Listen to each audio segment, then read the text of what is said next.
decide wandering around up here. John Buck. John Buck. John Buck. He played for the Jays. Oh, no, wait, he played for Michigan. Of the Michigan Battle Cats in 2000. It would be his second year in the league. In 2000, he hit 282 in 109 games, 10 homers, 71 runs batted in. By 2004, he would make his major league debut at Kansas City, spending 11 seasons in the majors with 7 different clubs. They're hopeless. All right.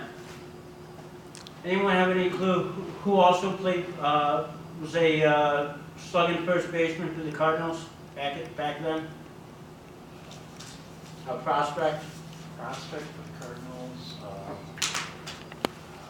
No, I was... Duncan. Chris Duncan was in his first year with the Peoria Chips. He would spend the next 3 years with them. In 2000, he hit 256 in 122 games with 8 homers and 57 runs batted in.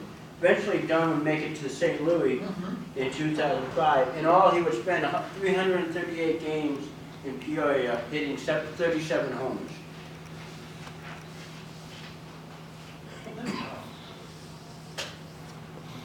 Capuano. South Bend had Chris Capuano pitching for them. He would go 10-4 with a 2.21 ERA and 18 starts. By 2003, he would be pitching for Arizona in the majors. He also made a rehab start in Beloit in 2004.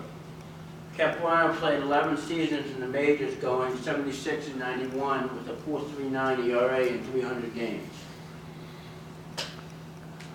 South Bend also had a great hitting prospect, Lyle Overbay, with them in 2000. He hit 332 in 71 games with 6 homers and 47 runs batted in.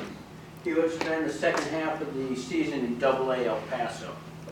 By 2001, he was in the majors with Arizona. In 14 seasons, he hit 266 in 1,500 games.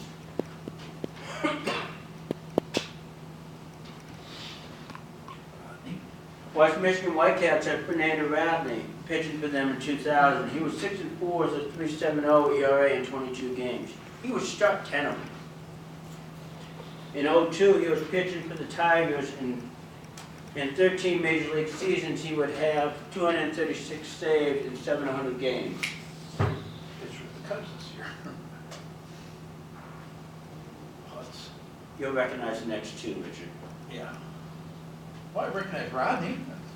So the Cubs this year. For the Sox. You recognize the next two. J.J.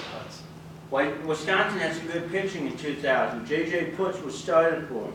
He would go 12-6 with a 3.15 ERA in 26 games. By 2003, he was in Seattle. In 12 years in the majors, he was 37-33 in 572 games. He would also no-hit the Cougars on April 29th in Game 1 of a doubleheader that year. The Cougars got no-hit 3 times in that same year. Back-to-back. And back-to-back games by West Michigan also. No. Burley?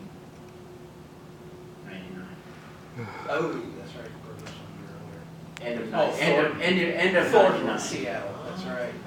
Yeah. Other pitching prospect that Timber Rattlers had was Matt Thornton. He was in his second year in the league in 2000. In 2000, he would go 6-9 with a 5.14 ERA in 26 games. After that, he would spend 12 seasons in the majors, making his debut in 2004 with Seattle. In the majors, he went 35-46, winning 730 games so far. He's still active, isn't he? Yep. That's a championship trophy. Well, that's the old one, the one that was in the back then. There's a new one now. There's no David on top. No. They'd be using a gun to shoot. In 2000, Midwest League champions would be the Michigan Battle Cats, who beat Beloit Snappers 3-0 in the championship round. West Michigan would have the best record in the league with an 88-52 mark. but would be bounced from the playoffs by Dayton in the first round. Among the postseason All-Star team members were Pujols, Kearns, Lane, Chipperfield, and Van Hecken. The most valuable player would be Albert Pujols. But the prospect of the year would be Austin Kearns. Manager of the year was Bruce Fields. Got one more? Oh, in their first season in the league, Dayton set a Class A record with 5,881,853 people, which is a Class A record. They beat it a few times. And that's it.